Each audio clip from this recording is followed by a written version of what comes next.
রূপ অত্যন্ত খারাপ জিনিস। এটা পৃথিবীর মানুষ অনেক সময় অনুধাবন করলেও এটার বিরুদ্ধে কোনো ডকুমেন্ট দাঁড় করাতে পারে না। কিন্তু আল্লাহ রাব্বুল আলামিন বলছেন ইয়ালামু খাইনাতাল আ'য়ুনি ওয়া মা তুখফি সুদূর। আল্লাহ রাব্বুল আলামিন অন্তরের চোখের লুকোচুরি এবং অন্তরের লুকায়িত বিষয় সম্পর্কে তিনি সম্যক জ্ঞান। সুবহানাল্লাহ। আল্লাহর হাবিব সাল্লাল্লাহু আলাইহি ওয়াসাল্লাম এই অন্তরের কুরুপ যাদের মধ্যে রয়েছে তাদের ব্যাপারে তিনি তার পবিত্র হাদিস মুবারাকার মধ্যে বিভিন্নমুখী নির্দেশনা আমাদেরকে দিয়েছেন। এবং যে সমস্ত মানুষ হিংসা, হাসাদ, পরস্পরিক কাতরতা, মানুষের প্রতিসাধন এবং মানুষকে তুচ্ছ তাচ্ছিল্য করার মধ্যে নিবন্ধিত হবে, সেই মানুষগুলি কিয়ামতের দিন এতটা নিন্দিত হবে যে কিছু মানুষের আকৃতি হবে পিপীলিকার মতো। সেই থেকে আমাদেরকে বেঁচে থাকার জন্য আমাদের অন্তরটাকে স্বচ্ছ, পরিস্ফুটিত, আল্লাহ ওয়ালা হওয়ার জন্য একটি খোদাবীর অন্তর তৈরি করা দরকার, যেটাকে কোরআনের ভাষায় বলা হয়েছে কলবে সালিম। আল্লাহ রাব্বুল আলামিন সে ব্যাপারে বলেছেন আল ইয়াওমা লা ইয়ানফাউ মালুন ওয়ালা বানুন ইল্লা মান আতাল্লাহা বিকলবিন সালিম। আজকের দিন তোমার মাল সম্পদ, তোমার সন্তান সন্ততি, তোমার নাজাতের উসিলা হতেও পারে, নাও হতে পারে, এগুলি কোনো উপকারে আসবে না। তবে একটি সুস্থ মন, পরিস্ফুটিত অন্তর নিয়ে যদি আল্লাহর দরবারে হাজির হয়ে থাকো, এইটা ছাড়া অন্য কিছু তোমার উপকার দেবে না। নবী সুলাইমান আলাইহিস সালাম তার সন্তানকে নসিহত করতে গিয়ে, অর্থাৎ অন্তরের কুরুপ থেকে সন্তানকে বেঁচে থাকার জন্য কতগুলি নসিহত করেছেন। তার মধ্যে একটা হচ্ছে, এই নসিহতগুলি কোরআন কারীমে এসেছে, লা তামশি ফিল আরদি মারহা। নবী সুলাইমান বলেন, হে আমার প্রিয় কলিজার টুকরা সন্তান, তুমি জমিনে দাম্ভিকতার সাথে চলো না। ওয়ালা তুসাইয়ির খাদ্দাকা লিন-নাস, মানুষের সাথে কথা বলতে গিয়ে তোমার ভুল কুঞ্চিত হবে, তোমার গাল দেখা হবে, এরকম যেন না হয়। কারণ হাদিসে আসছে, আল্লাহর হাবিব সাল্লাল্লাহু আলাইহি ওয়াসাল্লাম বলেছেন, তাবাসসুমুকা লিআখিকা লাকা সাদাকা, তোমার ভাইয়ের জন্য একটি মুস্কি হাসি দিয়ে তার সাথে কথা বলা, এটা আল্লাহর রাস্তায় সদকা করার সওয়াব আল্লাহ তাআলা তোমার আমলনামায় দিয়ে দিবেন। সুবহানাল্লাহ। আজকে খুতবার হাদিসের ভিতরে আসছে, হাদিসে কুচ্ছি হয়ে গেছে সেই কথাটি, মহান রব্বুল আলামিনের কথা, যদিও কোরআনে কারীমের আয়াত নয়, প্রিয় নবী সাল্লাল্লাহু আলাইহি ওয়াসাল্লামের ওহিয়া মুফাসসিরকে বাণী। হাদিসখানা বর্ণনা করেছেন রাইসুল মুহাদ্দিসিন হযরত আবী হুরায়রা রাদিয়াল্লাহু তাআলা আনহু, এবং হাদিসখানা সহিহ মুসলিম শরীফে ইমাম মুসলিম রাহমাতুল্লাহি আলাইহি কোট করেছেন।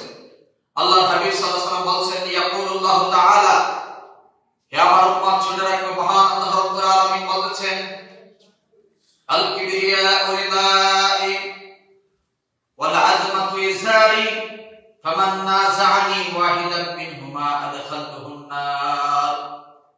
আল কিবরিয়াউ, বরত্ব বা অহংকার দেখানো, আল্লাহ তাআলা বলছেন এটা হচ্ছে আমার লুঙ্গি, ওয়াল আযমাতু ইজারি, এবং যদি কেউ এই পৃথিবীতে দাম্ভিক, নিজেকে মহান ভাবতে চায়, বড় ভাবতে চায়, অর্থাৎ এক কথায় যদি পৃথিবীতে কেউ নিজেকে বড় মনে করতে চায়, তার অবস্থাটা কি হবে? আল্লাহ তাআলা বলছেন এই বড়ত্ব দেখানো, অহংকার, আজমত, এগুলি হচ্ছে আল্লাহ রাব্বুল আলামিনের লুঙ্গি ও চাদর।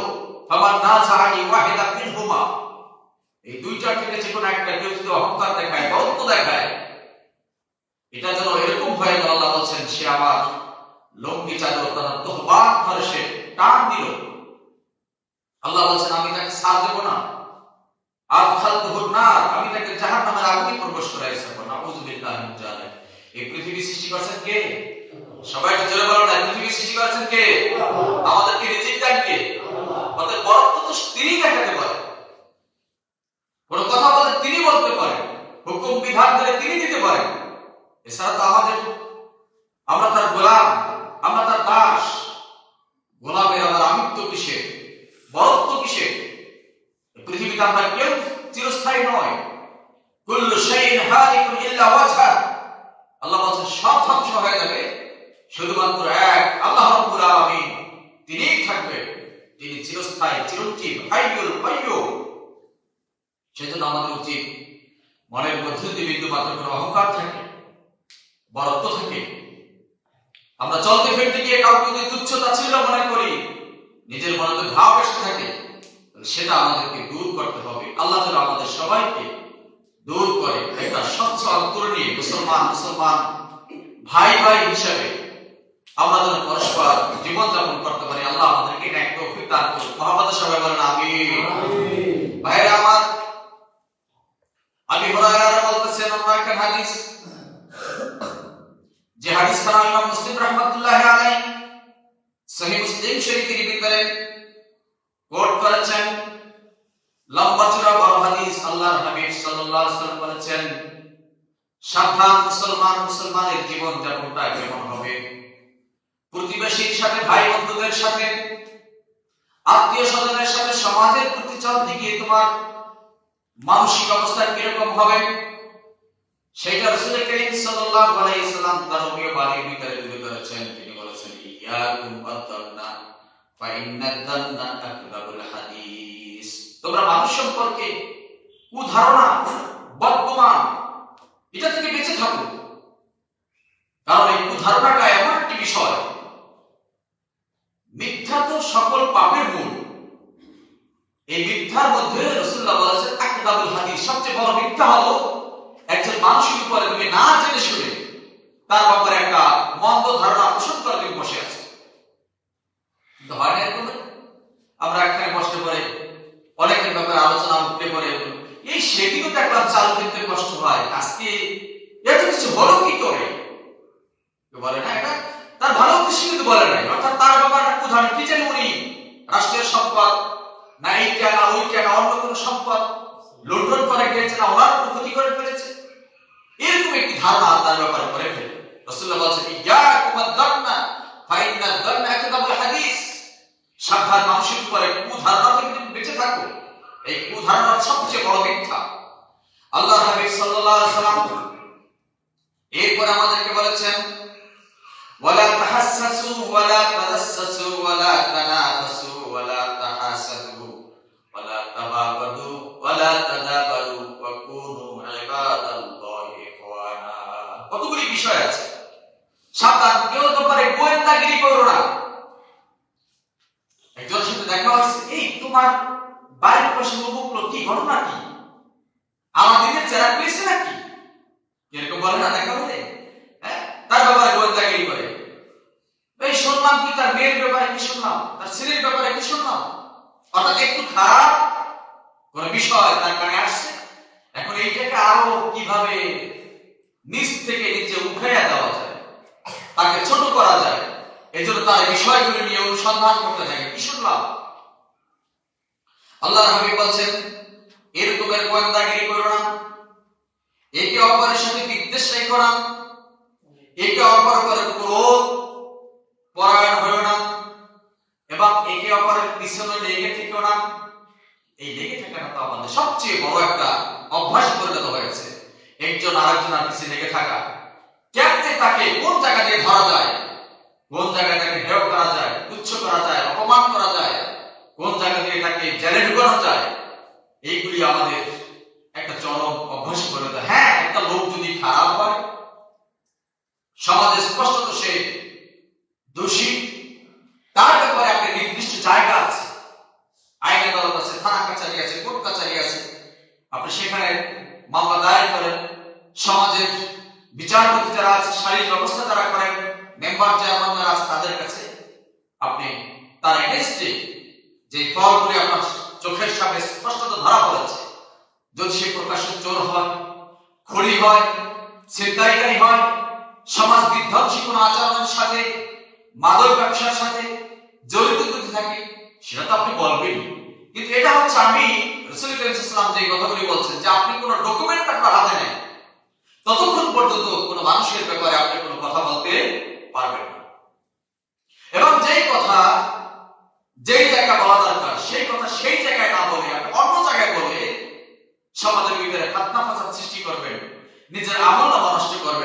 নিজের আমলের ভিতরে গীবত নিয়ে আসবেন, ওয়ালা ইয়াগতাব বা'দুকুম বা'দা। আল্লাহ বলেছে সাবধান, একে অপরের গীবতে লিপ্ত হয়ো না। গীবত যেন তোমার মুখ থেকে না আসে, সেটা আমাদের থেকে দূর করতে হবে। গীবত বড় খারাপ জিনিস, এটা আমল নষ্ট হয়, এবং এটা সবচেয়ে এটা কাফারা হলো আপনি যার গীবত করেছেন তার ব্যাপারে আল্লাহর দরবারে ইস্তিগফার করতে হবে। গীবতের খারাপ দিক হলো আল্লাহ তাআলা নিজে বলেছেন, আইয়ুহিব্বু আহাদাকুম আইয়াকুলা লাহমা আখিহি মাইতা। তোমাদের মধ্যে এমন কেউ কি আছে যে তার মৃত ভাইয়ের গোশত ভক্ষণ করতে পারবে? ভাই মরে গেছে, তার গোশত নষ্ট হয়ে গেছে, এখন এইটা কি তোমার দ্বারা সম্ভব যে তুমি এই গোশতটা কাইটে তারপরে তুমি সেটা খাবে? এটা যেমন সম্ভব না, আল্লাহ বলেন তোমার দ্বারা গীবত ঠিক এরকম অসম্ভব। সুবহানাল্লাহ বলুন না, এটা চমৎকার ধর্ম আমাদের, আলহামদুলিল্লাহ। এরপরে রাসূল করিম সাল্লাল্লাহু আলাইহি ওয়াসাল্লাম বলেছেন কত সুন্দর কথা, আল মুসলিমু আকুল মুসলিম, এক মুসলমান আরেক মুসলমানের ভাই। বলেন এক মুসলমান আরেক মুসলমানের কি? সবাই বলবেন আমরা পরস্পর কি হই? ভাই ভাইয়ের ক্ষতি করতে পারে? ভাই ভাইকে কোনো খারাপ জায়গায় তুলে দিতে পারে?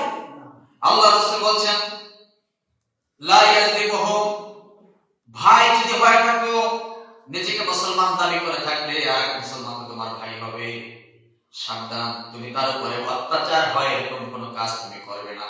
কারণ মুসলমান বলতে যাকে বোঝায়, আমরা হাদিসের ভিতরে এসেছে আল্লাহর নবী বলেছেন আল মুসলিমু মান সালিমাল মুসলিমুনা মিন লিসানিহি ওয়া ইয়াদিহি। মুসলমান ওই ব্যক্তি যে আর মুসলমানকে তার জিহ্বা এবং তার হাত অর্থাৎ তার কথা ও কাজে আর মুসলমান নিরাপদ থাকে, শান্তিতে থাকে, তার থেকে ক্ষতি হয় না, ওই ব্যক্তি হলো প্রকৃত মুসলমান। তাহলে এখানে কয়টা কথা বলেছেন? লা ইয়াযলিমুহু, এক নম্বর তার উপরে অত্যাচার হবে এরকম কোনো কাজ করা যাবে না। ওয়ালা ইয়াহজুরুহু, তাকে অপমান করা যাবে না, অপদস্থ করা যাবে না। আপনার সাথে তার আচরণ খারাপ হয়েছে, আপনি শারীরিক ব্যবস্থা বসে যান, আপনি ক্ষমা করে তারে অপমানিত হয় এরকম করা যাবে না। অথবা তার অবর্তমানে, তার অনুপস্থিতিতে তার সম্মান হানি হয় এরকম কোন কথা বলা যাবে না।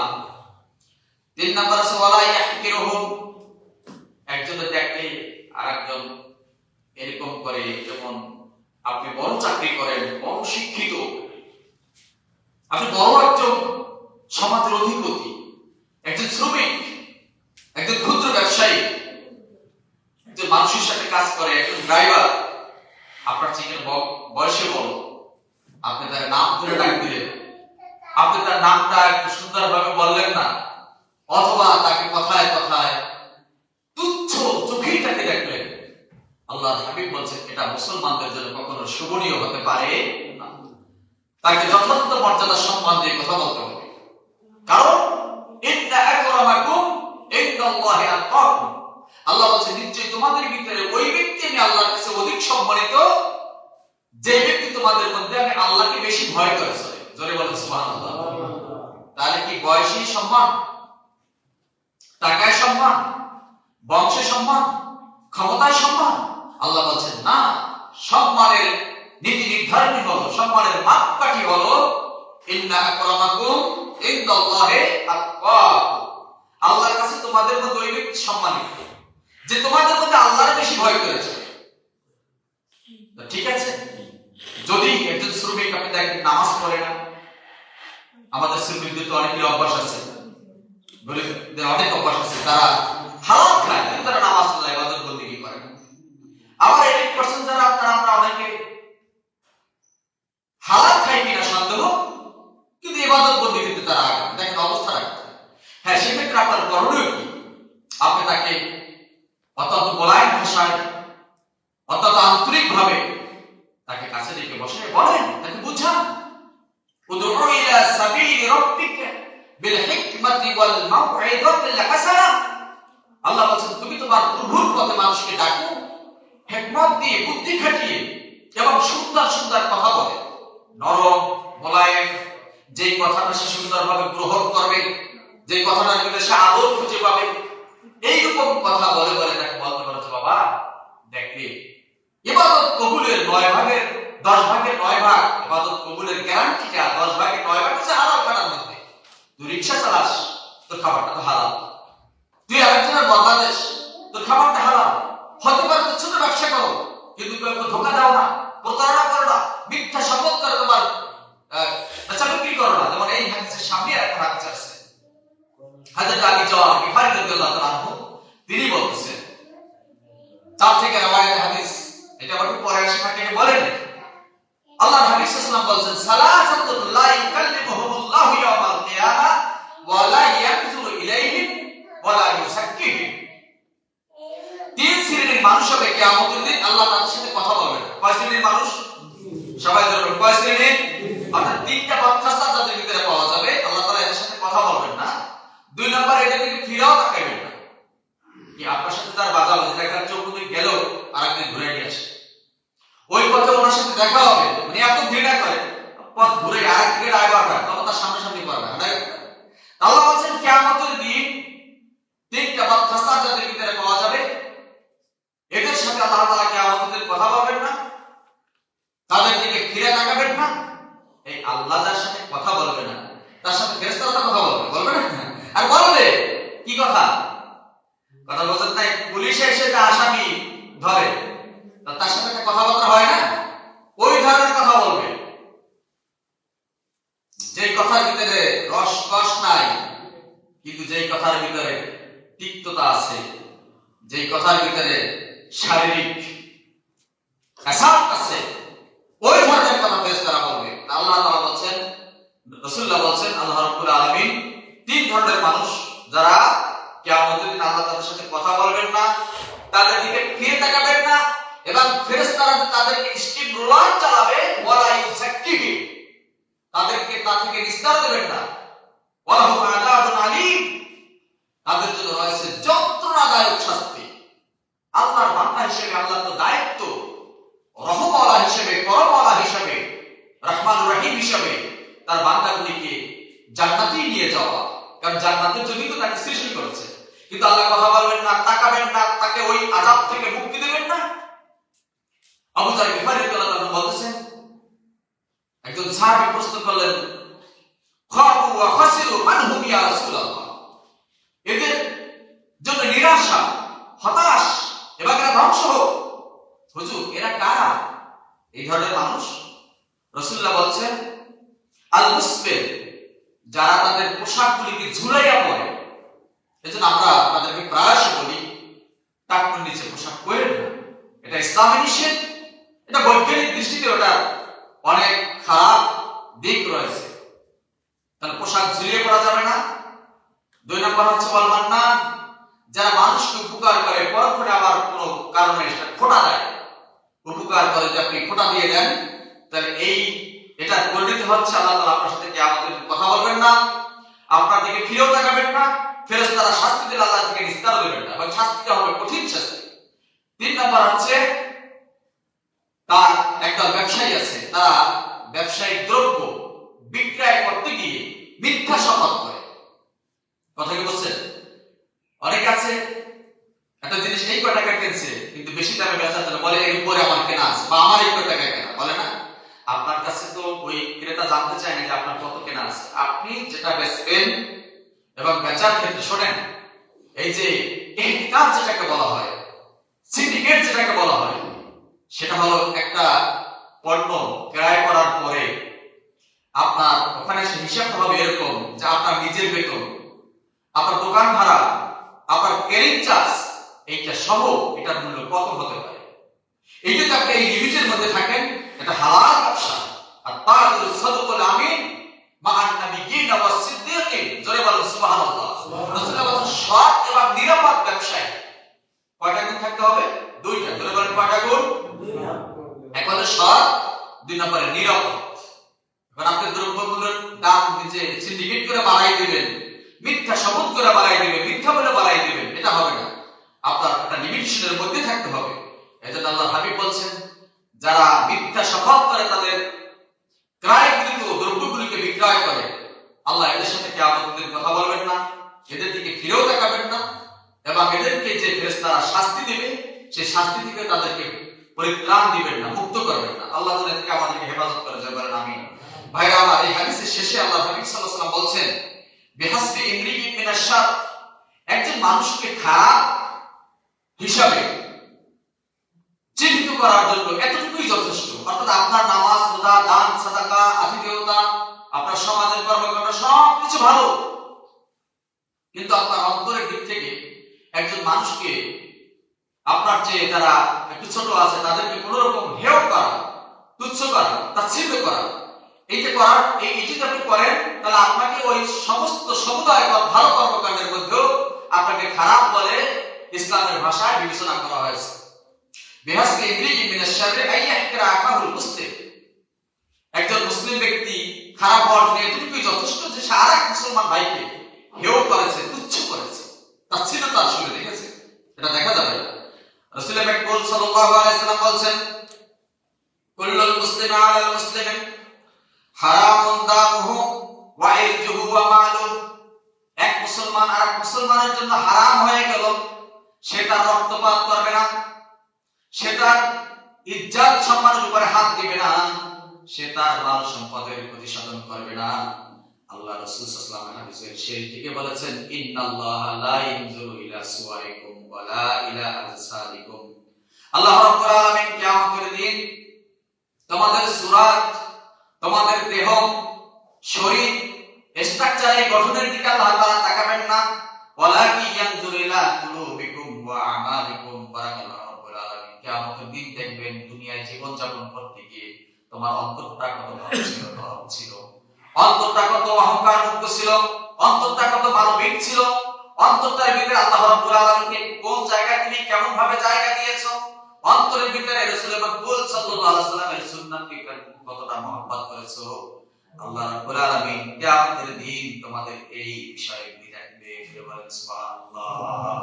এজন্য মনটা আমরা ভালো করি, দিলটা নরম করি, রাসূল পাক সাল্লাল্লাহু আলাইহি ওয়াসাল্লামকে পরিপূর্ণভাবে মহব্বত করার চেষ্টা করি, ইসলামী আদর্শগুলিকে সুমহান হিসেবে বিবেচনা করে আমার জীবনের ক্ষেত্রে এগুলি বাস্তবায়নের জন্য আমরা এগিয়ে আসি।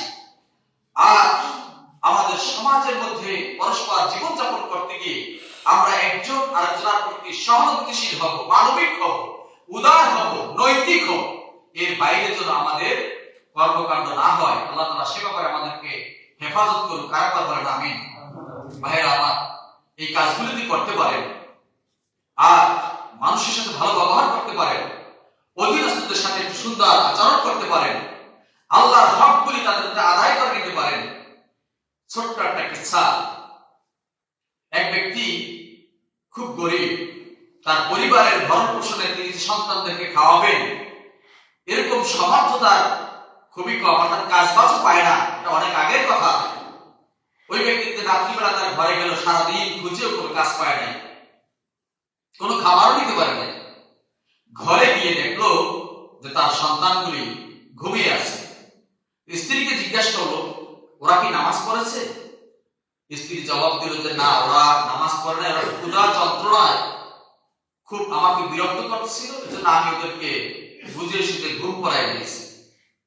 তো বলছে, তুমি নামাজ ছাড়া তাদেরকে ঘুম পড়াই দিলা, তাহলে উঠো তাদেরকে নামাজ পড়াও। স্ত্রী বলছে, দেখো আবার তাদেরকে উঠাও, উঠে তার কিন্তু কোনো খাবার আনতে পারো না, ঘরে কোনো খাবার নাই, তাহলে ওরা উঠে আবার সে জ্বালা শুরু করবে, আমি এটা কেমনে সামাল দেব? স্বামী জবাব দিল, দেখো আল্লাহ রাব্বুল আলামিন ওদের নামাজের দায়িত্বটা আমাদের উপরে দিয়েছে। কারণ হাদিস শরীফে আসছে 7 বছরের নামাজের তালিম, 10 বছর থেকে নামাজ না পড়লে তাকে বিরুদ্ধ প্রহার করতে হবে। এটা সুবহানাল্লাহ বলা যাবে না? সুবহানাল্লাহ। 10 বছরের পর ওদের নামাজের দায়িত্ব, ওয়াকুর আহলাকা বিসসালাত, তোমার পরিবারকে তুমি নামাজের ব্যাপারে নির্দেশ করো। আর রিজিকের ব্যাপারটা আল্লাহ তাআলা তার নিজের হাতে তুলে নিয়েছে। আমি সারাদিন কাজ খুঁজেছি, পাইনি, আমি চেষ্টা করেছি, আর রিজিকটা আল্লাহ তাআলা তার নিজের খাজিনা থেকে তিনি বন্দোবস্ত করেন, এখানে তো আমার করার কিছু নাই। আর নামাজটা আমার কাছে দিয়েছেন, আমার কাজের দায়িত্ব আমি পালন করতে চাই, তুমি ওদেরকে উঠাও। রিজিক যেটা আল্লাহ তাআলা নিয়েছেন তার কাজে, ওটা আল্লাহ তাআলা যা ব্যবস্থা করবেন সেটাই হবে।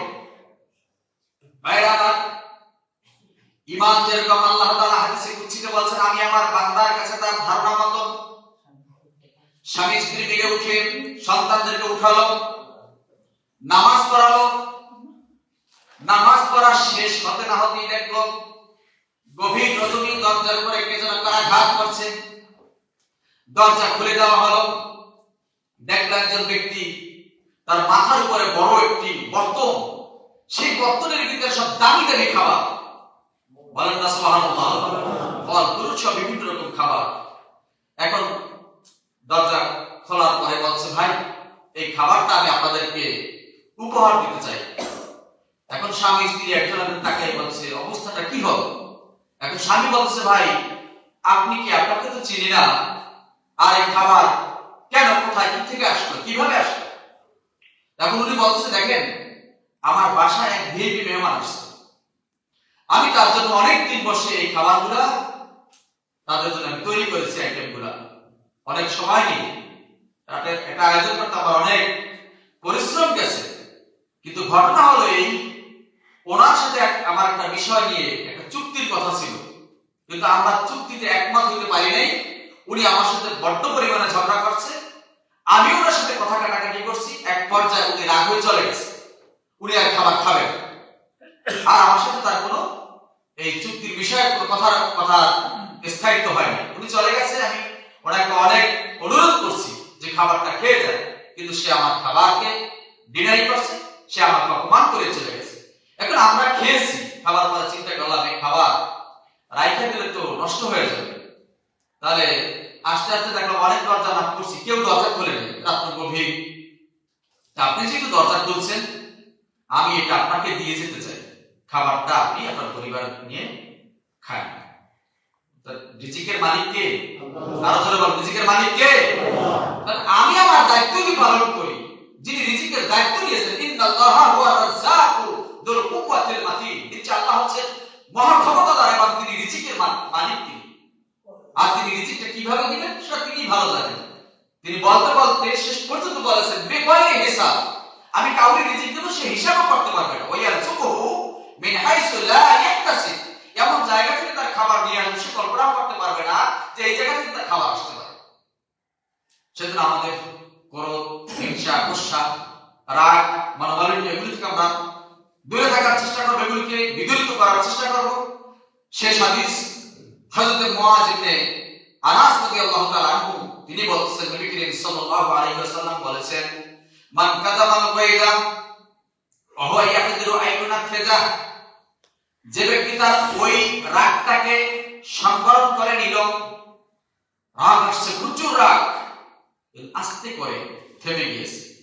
এই হাদিসের পিছনে একটা হাদিস আছে, রাসূল পাক সাল্লাল্লাহু আলাইহি ওয়াসাল্লাম বলেন, তোমাদের কার রাগ আসে তাহলে সেজন্য কি করে, শুয়ে পড়ে, এরপর যে রাগ না কমে তাহলে সেজন্য গড়াগড়ি খায়। বলেন না সুবহানাল্লাহ। রাগ খুব খারাপ জিনিস, এটা আমাদেরকে ধ্বংসের দ্বার প্রান্তে নিয়ে যায়। আপনি একজনকে রাগ করে মাইরে ফেলেন, তাহলে আপনার অবস্থা কি হবে? আপনি তো ঘরে থাকতে পারবেন, আর জেলে না হয় পালিয়ে, তাহলে কি শান্তি হলো? শান্তি হলো না। এজন্য রাগ থেকে আমাদেরকে দূরে থাকতে হবে। আল্লাহ রাসূল বলেন, মান কাযাবাল গায়দা ওয়া হুয়া ইয়াকদিরু আন ইয়ানফিজা, যে ওই রাগটা থেকে নিজেকে গুটাই নিতে পারছে, যেটা প্রতিশোধ সে চাইলে নিতে পারবে। দাআহুল্লাহু ইয়াওমাল আশহাদ, আল্লাহ রুসুল আশহাদ, রাসূল পাক সাল্লাল্লাহু আলাইহি ওয়াসাল্লাম বলেন, কিয়ামতের দিন লক্ষ কোটি মানুষের মধ্যে আল্লাহ রাব্বুল আলামিন এই ধরনের লোকদেরকে ডাক দিবেন। জোরে বলেন সুবহানাল্লাহ। এই ধরনের লোকদেরকে ডাক দিবেন যে তুমি চাইলে প্রতিশোধ গ্রহণ করতে পারতে, কিন্তু প্রতিশোধ গ্রহণ করো নাই, তারা কোথায় আছো? ডাক দেওয়ার পরে হাত্তা ইউখাইরাহুম ফি আইয়িল হুরি শাআ, তাই বলা হবে তোমার ভেস্তের ভিতরে যে হুরগুলি আছে, গেলমানগুলি আছে, ওগুলি মওজুদ সেখানে আছে। আজকে এখানে অগণিত হুর তুমি দেখতেছো, এই হুরগুলোর ভিতরে যেই হুরটা তোমার পছন্দ হয়, ওই হুরটাকে নিয়ে আমি আল্লাহ রাব্বুল আলামিনের বানানো জান্নাতের ভিতরে তুমি দাখিল হয়ে যাও। সুবহানাল্লাহ। যাও, এই হুরটাকে জান্নাতে চলে যাও। ওয়া মালা আল্লাহু কলবাহু ঈমানা ওয়া আমনা ওয়া ঈমানা, আর ওই ব্যক্তি কিয়ামতের দিন উঠবে যে তার ভিতরে কোনো কুটিলতা, ভীত সন্ত্রস্ততা, তার ভিতরে কোন রকমের ভয় ভীতি এটা থাকবে না। কারণ হিংসা মুক্ত মন, আল্লাহ রাসূল বলেন কিয়ামতের দিন আল্লাহ তাআলা এই মনটাকে মালা আল্লাহু কলবাহু আমনা ওয়া ঈমানা, এক নাম্বার তার কলবের ভিতরে, অন্তরের ভিতরে নিরাপত্তা ক্ষমতা দিয়ে দিবেন, 2 নাম্বার তার ঈমানটা দ্বারা কলবটাকে পরিপূর্ণ করে দিবেন। সুবহানাল্লাহ। আল্লাহ তাআলা এই ধরনের অন্তর আমাদেরকে তৈরি করার সুনসিব দান করুন বলে আমিন। আল্লাহ তাআলা আজকের খুতবার যে আয়াত নিয়ে আসা হয়েছে, ইন্নাল্লাহা ইয়া'মুরু বিল আদলি ওয়াল ইহসান, আল্লাহ বলেন নিশ্চয়ই আল্লাহ তোমাদেরকে নির্দেশ করছেন তোমরা ন্যায়পরায়ণ হও এবং তোমরা ইহসান, একে অপরের প্রতি সহানুভূতিশীল হও। আর কি ওয়া ইতাইযিল কুরবা, তোমরা তোমাদের নিকটাত্মীয়দের হকগুলি আদায় করো। তোমাদের প্রতিবেশী নিকটাত্মীয় যারা আছে তাদের কি পাওনা তোমাদের কাছে আছে, অর্থাৎ যে যতটুকু পাইতে পারে তোমার কাছ থেকে সহানুভূতি, এটা তোমরা আদায় করো, দিয়ে দাও তাদের কাছে। ওয়া ইয়ানহানিল ফাহশাই ওয়াল মুনকারি ওয়াল বাগি, আল্লাহ বলেন আর আমি তোমাদেরকে নিষেধ করতেছি ফাহশা, অশ্লীল, ব্যভিচার, খারাপ জিনিস, এগুলো থেকে তোমরা ফিরে থাকো। ওয়াল মুনকার, সমাজ গর্হিত কাজ থেকে তোমরা ফিরে থাকো। ওয়াল বাগি, সীমা লঙ্ঘন থেকে তোমরা বেঁচে থাকো। আল্লাহ বলেন ইয়াইদুকুম, সেই আল্লাহ তোমাদেরকে ওয়াজ করতেছেন। জোরে বলেন সুবহানাল্লাহ। এই দুনিয়ায় তিনি ওয়াজ করেন, আখিরাতে পিঠে নিয়েছে। ইয়াইদুকুম লাআল্লাকুম তাযাক্কারুন, সুন্দর করে তোমাদেরকে বুঝিয়ে দিলাম যাতে করে তোমরা এই উপদেশটা গ্রহণ করতে পারো। আল্লাহ তাআলা তার উপদেশের মাধ্যমে আমাদের অন্তরকে পরিপূর্ণতা দান করুন বলে আমিন, সুম্মা আমিন। ওয়া আখিরু দাওয়ানা আনিল হামদুলিল্লাহি রাব্বিল আলামিন। আসসালামু আলাইকুম।